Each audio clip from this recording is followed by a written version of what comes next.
Hello anime fans, this is your friend Naruto Lore Vault, and we are back with a new fanfic.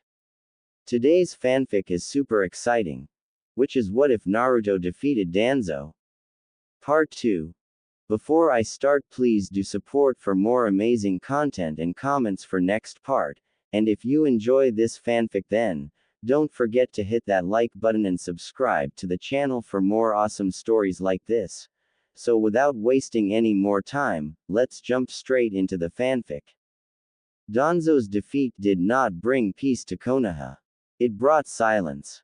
The kind of silence that follows a truth too heavy to ignore. As dawn rose over the village, Naruto stood before the Hokage tower, his cloak still marked with the dust of battle. He did not speak of victory. There was no pride in his eyes. Only responsibility. Because with Danzo gone, the shadows he commanded did not disappear. They began to move on their own. The elders of Konoha were forced into emergency council. Secrets long buried surfaced. Roots experiments, stolen Sharingan, children raised without names, loyalty replaced by obedience. The will of fire was questioned for the first time in generations. Some called Danzo a necessary evil. Others called him a traitor. Naruto listened to all of it. And for the first time, the village listened to Naruto. But not everyone accepted the truth. Root agents, once bound by Danzo's will, now stood divided. Some vanished into the darkness. Others watched Naruto with uncertain eyes, unsure whether he was their savior or their next enemy. Sasuke's name echoed through the chamber. Danzo's death had changed his fate as well. The hatred that once burned toward Danzo had nowhere to go. And hatred without a target only grows more dangerous. Naruto felt it. A storm was coming. Meanwhile, in the shadows beyond Konoha, word began to spread. The man who manipulated wars from behind the scenes was gone. The balance of power shifted. Other villages grew cautious. Some felt relief. Others saw opportunity. Akatsuki noticed. A Jinchuriki who defeated Danzo was no longer just a weapon, he was a symbol. And symbols inspire rebellion.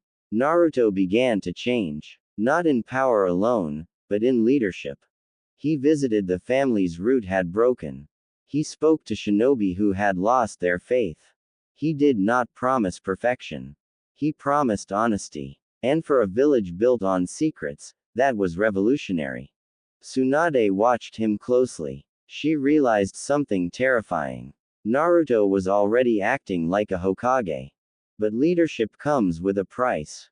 The more Naruto brought light to the village, the more resistance he faced. Not from enemies outside, but from fear within. Some shinobi feared that without darkness, the village would become weak. Naruto rejected that idea. Strength, he believed, came from trust, not control. And then, the message arrived.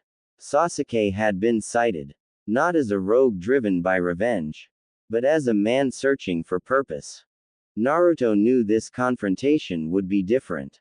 There would be no Danzo to blame. No shadows to hide behind. Only choices.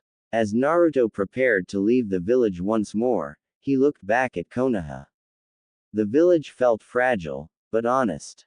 Danzo's era of fear was over. A new era had begun. But peace, Naruto understood, was never permanent. It had to be protected. Again. And again. Because the greatest battles were no longer about strength. They were about the future of the shinobi world itself.